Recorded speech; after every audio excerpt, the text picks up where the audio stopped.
ವೀಕ್ಷಕರೇ ನಮಸ್ತೆ, BN TV ಕನ್ನಡಗೆ ಸ್ವಾಗತ. ಮುಂದಿನ ಜನಗಣತಿಯ ಜೊತೆಯಲ್ಲಿ ಜಾತಿ ಗಣತಿಯು ಒಂದು ಭಾಗವಾಗಿರಲಿದೆ. ರಾಷ್ಟ್ರೀಯ ಜನಗಣತಿಯಲ್ಲಿ ಜಾತಿ ಜನಗಣತಿಯನ್ನು ಸಹ ಪಾರದರ್ಶಕ ರೀತಿಯಲ್ಲಿ ನಡೆಸಿ ವರದಿಯಲ್ಲಿ ಸೇರಿಸಲಾಗುವುದು ಎಂದು ಕೇಂದ್ರ ಸರ್ಕಾರ ಸಚಿವ ಸಂಪುಟ ಸಭೆಯಲ್ಲಿ ಮಹತ್ವದ ನಿರ್ಧಾರವನ್ನು ಪ್ರಕಟಿಸಿದೆ.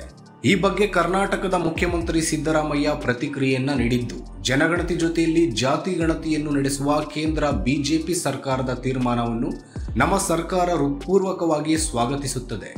ಇದೇ ಸಂದರ್ಭದಲ್ಲಿ ಜಾತಿ ಗಣತಿ ಜೊತೆ ಸಾಮಾಜಿಕ, ಆರ್ಥಿಕ ಮತ್ತು ಶೈಕ್ಷಣಿಕ ಸಮೀಕ್ಷೆಯನ್ನು ನಡೆಸಬೇಕೆಂದು ಕೇಂದ್ರ ಸರ್ಕಾರವನ್ನ ಆಗ್ರಹಪಡಿಸುತ್ತಿದ್ದೇನೆ ಎಂದಿದ್ದಾರೆ. ಕರ್ನಾಟಕದಲ್ಲಿ ನಾವು ಕೇವಲ ಜಾತಿ ಗಣತಿ ನಡೆಸದೆ ಅದರ ಜೊತೆ ಸಾಮಾಜಿಕ, ಆರ್ಥಿಕ ಮತ್ತು ಶೈಕ್ಷಣಿಕ ಸ್ಥಿತಿಗಳ ಸಮೀಕ್ಷೆಯನ್ನು ನಡೆಸಿದ್ದೇವೆ. ಈ ದತ್ತಾಂಶಗಳ ಆಧಾರದಲ್ಲಿ ಈಗಿನ ಮೀಸಲಾತಿ ನೀತಿಯನ್ನ ಪರಿಷ್ಕರಿಸಿ ಅದರ ಮಿತಿಯನ್ನ ಹೆಚ್ಚಿಸುವ ಪ್ರಯತ್ನ ಕೂಡ ನಡೆದಿದೆ. ಜಾತಿ ಗಣತಿಯ ಜೊತೆಯಲ್ಲಿ ಈ ಪ್ರಕ್ರಿಯೆಯನ್ನು ಕೂಡ ಕೇಂದ್ರ ಸರ್ಕಾರ ಪೂರ್ಣಗೊಳಿಸಲಿದೆ ಎಂದು ನಂಬಿದ್ದೇನೆ ಎಂದಿದ್ದಾರೆ. ಇನ್ನು ವೈಜ್ಞಾನಿಕವಾದ ಮೀಸಲಾತಿ ನೀತಿಯನ್ನು ರೂಪಿಸುವುದೇ ಜಾತಿ ಆಧಾರಿತ ಸಾಮಾಜಿಕ, ಆರ್ಥಿಕ ಮತ್ತು ಶೈಕ್ಷಣಿಕ ಸಮೀಕ್ಷೆಯ ಮೂಲ ಉದ್ದೇಶವಾಗಿದೆ.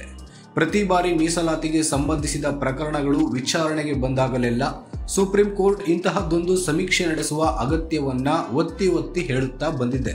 ಕೇಂದ್ರ ಸರ್ಕಾರ ಗಮನಿಸಬೇಕಾಗುತ್ತದೆ ಎಂದಿದ್ದಾರೆ. ನಾನು ಧರ್ಮಸಿಂಗ್ ಸರ್ಕಾರದಲ್ಲಿ ಉಪಮುಖ್ಯಮಂತ್ರಿಯಾಗಿದ್ದ ಕಾಲದಲ್ಲಿಯೇ ಶಾಶ್ವತ ಹಿಂದುಳಿದ ವರ್ಗಗಳ ಆಯೋಗ ರಚಿಸಿ ಜಾತಿಯ ಜೊತೆಯಲ್ಲಿ ಸಾಮಾಜಿಕ, ಆರ್ಥಿಕ ಮತ್ತು ಶೈಕ್ಷಣಿಕ ಸಮೀಕ್ಷೆ ನಡೆಸುವ ತೀರ್ಮಾನ ಕೈಗೊಂಡಿದ್ದೆ. ಕಾರಣಾಂತರಗಳಿಂದ ಅನುಷ್ಠಾನಗೊಳ್ಳದೆ ನೆನೆಗುದಿಗೆ ಬಿದ್ದ ಆ ನಿರ್ಧಾರವನ್ನ ಕಾರ್ಯರೂಪಕ್ಕೆ ತರಲು ಮತ್ತೆ ನಾನು ರಾಜ್ಯದ ಮುಖ್ಯಮಂತ್ರಿ ಆಗಬೇಕಾಯಿತು. ಜಾತಿ ಗಣತಿ ಜೊತೆಯಲ್ಲಿ ಮೀಸಲಾತಿ ಮಿತಿ ಏರಿಕೆಯ ನಿರ್ಧಾರವನ್ನ ಸಂಪೂರ್ಣ ಬೆಂಬಲಿಸಿ ಅದನ್ನು ನಮ್ಮ ಪಕ್ಷದ ರಾಷ್ಟ್ರೀಯ ಕಾರ್ಯಕ್ರಮವನ್ನಾಗಿ ರೂಪಿಸಿ ದೇಶದಾದ್ಯಂತ ಪ್ರಚಾರ ಮಾಡುತ್ತಾ ಬಂದ ಲೋಕಸಭೆಯ ವಿರೋಧ ಪಕ್ಷದ ನಾಯಕರಾದ ರಾಹುಲ್ ಗಾಂಧಿ ಅವರನ್ನು ಈ ಸಂದರ್ಭದಲ್ಲಿ ಅಭಿನಂದಿಸುತ್ತೇನೆ.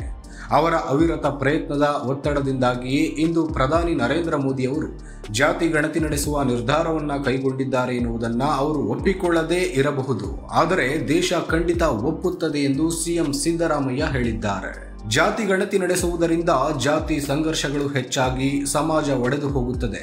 ಜಾತಿ ಗಣತಿ ಎನ್ನುವುದು ಹಿಂದೂ ಸಮಾಜವನ್ನು ಒಡೆಯುವ ಹುನ್ನಾರ ಎಂದೆಲ್ಲ ವರ್ಷಗಳ ಕಾಲ ಟೀಕಾ ಪ್ರಹಾರ ಮಾಡುತ್ತಾ ಬಂದ ಭಾರತೀಯ ಜನತಾ ಪಕ್ಷ ಮತ್ತು ಅದರ ನೇತೃತ್ವದ ಸರ್ಕಾರಗಳು ಕೊನೆಗೂ ಜಾತಿ ಗಣತಿಯ ಸಾಮಾಜಿಕ ಮಹತ್ವವನ್ನು ಅರ್ಥ ಮಾಡಿಕೊಂಡಿರುವುದು ಸ್ವಾಗತಾರ್ಹ ಬೆಳವಣಿಗೆ. ಭಾರತದ ಸಾಮಾಜಿಕ ವ್ಯವಸ್ಥೆಯಲ್ಲಿ ಜಾತಿ ಎನ್ನುವುದು ವಾಸ್ತವ, ಜಾತಿ ಇಲ್ಲ ಎನ್ನುವುದು ಆತ್ಮವಂಚನೆ. ಜಾತಿ ಎನ್ನುವ ವಾಸ್ತವವನ್ನು ಒಪ್ಪಿಕೊಳ್ಳುವ ಮೂಲಕವೇ ಅದರ ನಾಶಕ್ಕೆ ಪ್ರಯತ್ನಿಸಬೇಕಾಗಿದೆ. ಆರ್ಥಿಕ ಮತ್ತು ಸಾಮಾಜಿಕ ಅಸಮಾನತೆಯನ್ನು ಹೋಗಲಾಡಿಸುವ ಮೂಲಕವೇ ಜಾತಿ ನಾಶ ಸಾಧ್ಯ ಎಂದು ನಾನು ಬಲವಾಗಿ ನಂಬಿದ್ದೇನೆ ಎಂದು ಸಿಎಂ ಹೇಳಿದ್ದಾರೆ. ಕರ್ನಾಟಕದಲ್ಲಿ ನಾವು ನಡೆಸಿದ ಸಾಮಾಜಿಕ, ಆರ್ಥಿಕ ಮತ್ತು ಶೈಕ್ಷಣಿಕ ಸಮೀಕ್ಷೆಯ ವರದಿ ಸಿದ್ಧ ಇದೆ. ಇದನ್ನು ಕರ್ನಾಟಕ ಬಿಜೆಪಿ ರಾಜ್ಯ ಘಟಕ ನಾನಾ ಸಬೂಬುಗಳನ್ನು ಮುಂದೊಡ್ಡಿ ವಿರೋಧಿಸ್ತಾ ಇದೆ. ಈ ಸಮೀಕ್ಷೆಯನ್ನು ಆಧಾರವಾಗಿಟ್ಟುಕೊಂಡು ಮೀಸಲಾತಿಯನ್ನು ಪರಿಷ್ಕರಿಸಿ ಈಗಿನ 50% ಮಿತಿಯನ್ನು ಹೆಚ್ಚಿಸುವ ಪ್ರಯತ್ನ ಕೂಡ ನಡೆದಿದೆ.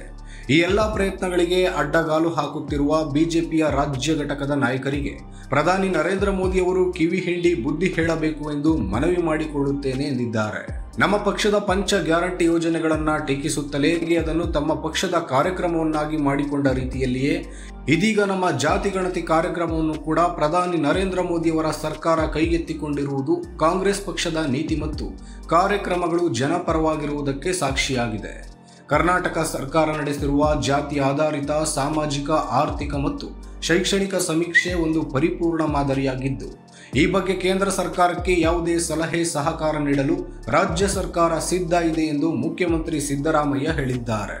ಇನ್ನು ಜನಗಣತಿ ಜೊತೆಗೆ ಜಾತಿ ಗಣತಿ ಮಾಡಬೇಕು ಎನ್ನುವ ಕೇಂದ್ರ ಸರ್ಕಾರದ ನಿರ್ಧಾರವನ್ನ ಬಹುತೇಕ ಎಲ್ಲ ಕಾಂಗ್ರೆಸ್ ನಾಯಕರು ಸ್ವಾಗತಿಸಿದ್ದಾರೆ.